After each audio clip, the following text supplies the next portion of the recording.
어떤 전제를? 빈곤율이 상대적으로 높고 공공의료비가 5%를 전후해서 나타나고 있는 개발도상국인 비국의 경우는 이라는 전제를 달아준다면 그 전제 속에서 이 결과를 정확한 상관관계로 표시할 수 있겠습니다. 다시 한번 얘기하지만 인과관계로 이것을 그냥 낙점해서는 안 됩니다. 단정해서는 안 됩니다. 여러분들 이 인과관계, 상관관계를 인과관계로 단정하는 것은 논리적으로 오류입니다. 우리가 이따 그 원인을 조금 더 상세하게 살펴보도록 할 겁니다. 일단 여기서는 넘어가도록 하지요. 예, 이제 문제 2번을 해결해 봐야 합니다. 문제 2번 잠깐만 가서 확인하고 올까요? 문항 2번을 보면 표 2를 활용해서 A국과 B국의 전체 인구 대비 에이즈 발병 환자 비율 추이를 설명하는 요인을 찾아라 라고 하는 것이었죠. 그러면 먼저 에이즈 발병 환자 비율 추이 보고 그리고 나서 나머지 전체 지표를 살펴서 정의 상관관계나 부의 상관관계가 있는 일정한 상관관계를 보이는 변수를 찾아내야 한다라는 얘기를 했습니다. 예, 그러면 다시 앞으로 돌아와 보지요. 에이즈 발병 환자를 보겠습니다. 에이즈 발병 환자는 계속해서 증가하고 있습니다. 그렇죠. 인구와 상관없이 증가하고 있습니다. 그렇죠. 5에서 18, 5,000명에서 18,000명으로 증가하고 있는 거네요. 자, 비국의 경우에는 3,000명, 6,000명, 8,400명, 7,800명, 7,000명으로 95년까지 증가하다가 그 증가 추세가 둔화되면서 감소 추세로 전환되었습니다. 전환된 것을 알 수 있습니다. 자, 그러면 우리가 한번 확인해 보죠. 인구가 증가했을 때 에이즈 발병과 어떤 연관이 있을까요? 그렇죠. 사람들이 뭐 많아진다라는 것 자체는 에이즈의 전파나 발병과 큰 상관관계를 갖기는 아무래도 어려운 지표일 겁니다. 그렇죠. 빈곤 인구가 많아진다면 아무래도 위생적인 문제가 발생할 수 있기 때문에 어떤 경향성을 가질 수 있습니다. 예컨대 성적 관계를 맺는 과정에서 위생 개념이라든지 이런 것들이 빈곤층으로 하면 희박해질 수 있기 때문에 논리적으로 보면 상관관계가 있을 법도 한데 보니까 빈곤 인구는 증가하다가 감소 추세. 우리가 아까 퍼센테이지로도 생각을 해봤죠.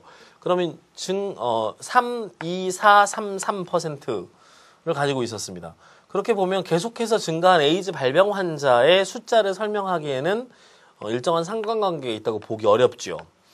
그에 비해서 동성애자의 숫자를 보면 220, 276, 288, 280, 312로 갔는데 잠시 줄어드는 경향을 보였습니다만 인구가 훨씬 더 줄었기 때문에 실제로 인구 대비 비율로 보면 증가 경향이 계속 나타나고 있다고 볼 수 있습니다. 그렇죠?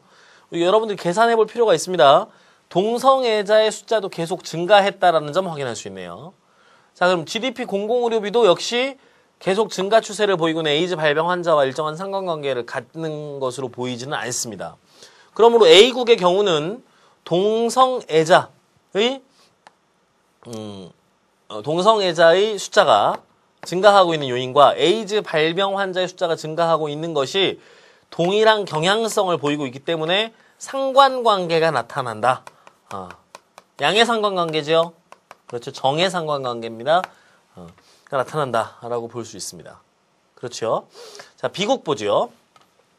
비국은 어떻습니까? 인구는 계속해서 증가했습니다. 에이즈 발병 환자는 증가하다 감소했으므로 인구와는 무관하네요. 자, 빈곤 인구 보면 빈곤 인구 자체는 증가하긴 했지만 우리가 빈곤율로 따져봤을 때는 15%에서 17%로 증가했다가 다시 15%로 낮아졌잖아요. 그렇기 때문에 빈곤율의 변화 추세 속에서 보면 큰 관계가 있다고 보기 어렵습니다.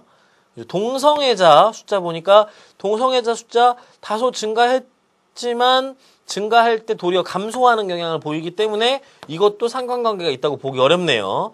그러나 GDP 대비 공공의료비는 어떻습니까? 감소할 때 증가했고, 그렇죠? 또 증가할 때 그 증가 추세가 둔화됐습니다. 물론 대칭 관계는 아닙니다만 한 번 발병한 환자들이 계속해서 생존했을 가능성이 있다고 볼 때 그 전파율이나 추가적인 발병률은 확실하게 줄어들었다는 것을 우리가 확인할 수 있죠. 그런 면에서 본다면 GDP 대비 공공의료비의 추이가 에이즈 발병 환자의 추세와 일정한 상관관계를 갖고 있다라고 볼 수 있습니다. 그렇죠. 그러면 우리가 A국과 B국이 이렇게 서로 상관관계를 가는 지표가 다르게 나타난다는 것을 확인할 수 있네요. 자, 그러면 이제 여러분들이 이거 글을 쓰는 게 중요합니다.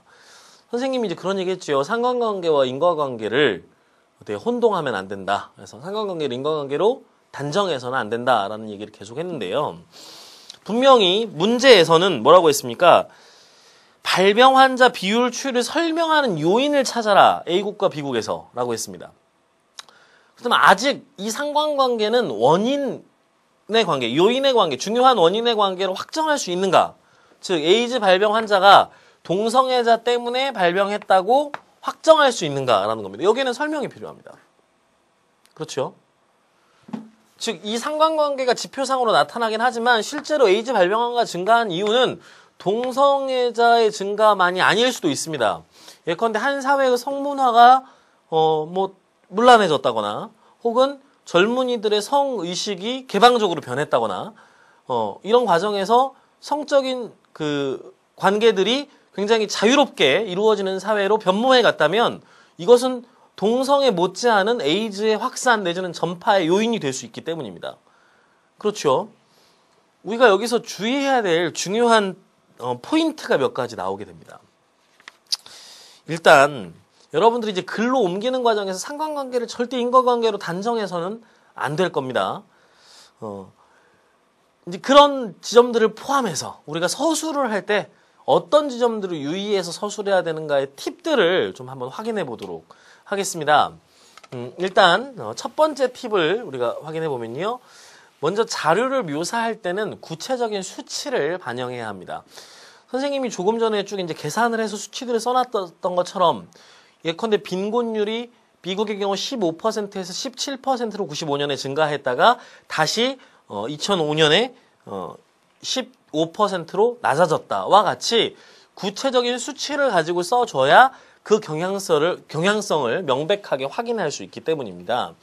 그래서 여러분들이 최대한 분량이 허용하는 한 수치를 반영하려는 노력이 필요합니다. 물론 어떤 학교의 경우에는 그 제시문에 그냥 일반화된 경향만을 정확하게 딱 써낼 수 있도록 글자 수가 굉장히 150자라든지 180자라든지 짧게 주어지는 경우가 있습니다. 그런 경우가 아니라면 300자, 500자 정도 되는 분량 안에서 여러분들이 수치를 근거로 삼아서 일반화시킬 수 있는 분량의 여유는 충분히 존재합니다. 그래서 구체적인 수치, 계산한 수치들을 언급해 주려는 노력들이 글을 쓰는 과정에서 있어야 되겠습니다. 예, 두 번째 팁을 보시죠. 시간적 추이가 제시된 도표의 경우에는 시간의 흐름에 따른 기울기의 변화도 함께 살펴봐야 됩니다. 예를 들어 그냥 증가했다, 그냥 감소했다가 중요한